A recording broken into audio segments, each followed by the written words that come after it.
Much, Bruce. Robert? Well, I hate to bring bad news, but that's really all I do, actually. The fact is, people have been asking me yesterday and today, as well as at pretty much everywhere else that I speak, what can we do to encourage the moderates?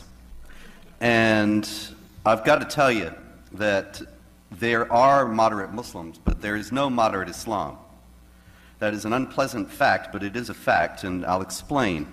Now, moderate Muslims, people usually assume that that means Muslims who believe different things from the jihadis, that they don't believe that it is part of their religious responsibility to wage war against unbelievers. They don't believe that they should hate Jews and kill them. They don't believe that they should subjugate women and non-Muslims as inferiors in the society under an institutionalized system of discrimination and harassment. There is actually no such Islam. People talk in the West and they take advantage of our ignorance about Islam to mislead people into complacency. I'll give you an example. There is a 512-page fatwa against terrorism by a Pakistani Islamic theologian named Muhammad Tahir al-Qadri. And about 5 or 10 times a day, Muslims write to me and they say, "You say Islam is not a religion of peace. You should read Tahir al-Qadri."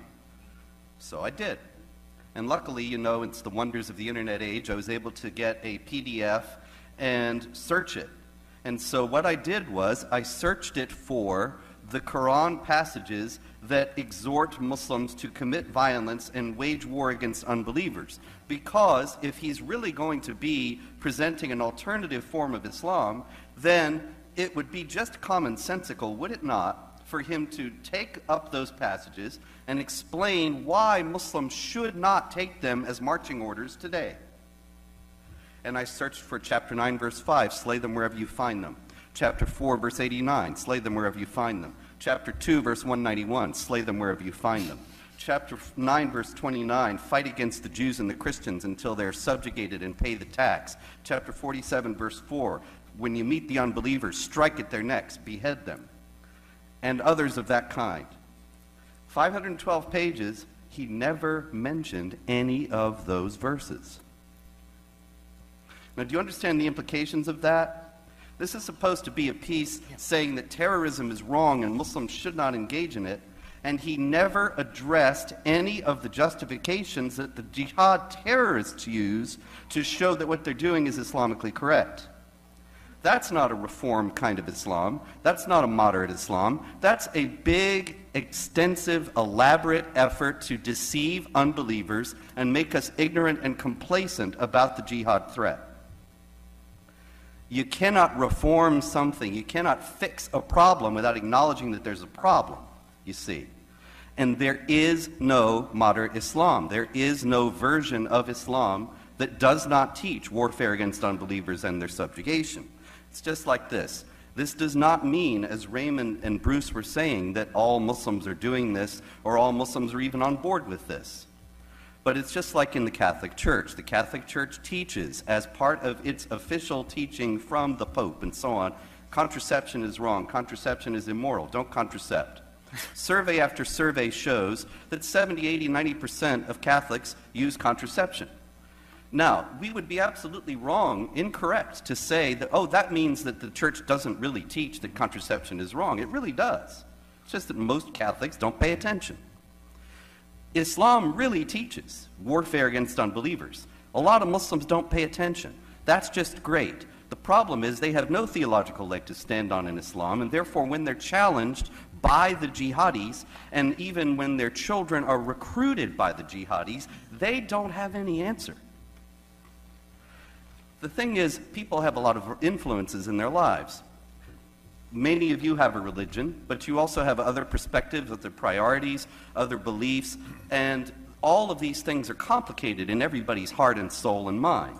So that you have a spectrum of belief, knowledge, and fervor. Some people are very knowledgeable and very devout, whatever their religion may be, and some people bear the name of the religion, but they couldn't care less, or they don't know, or they're just more interested in something else.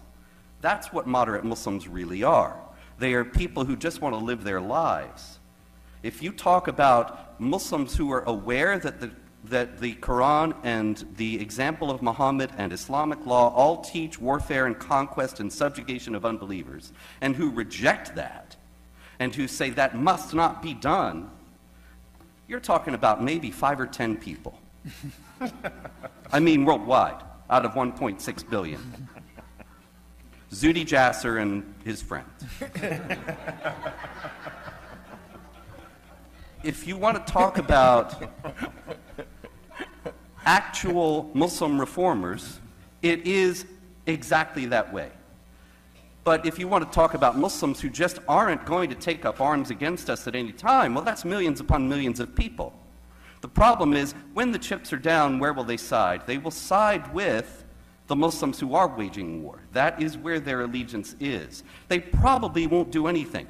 But to base our foreign policy and our domestic policy, our immigration policy, to base the future of our nation, to base our children's lives on the idea that the vast majority of Muslims don't want to do this, don't care about jihad and conquest and subjugation, and that somehow some large group of Muslims who are moderates are going to rise up and fight against the jihadis and stop them, that is not only foolish, that is suicidal. Thank you so much.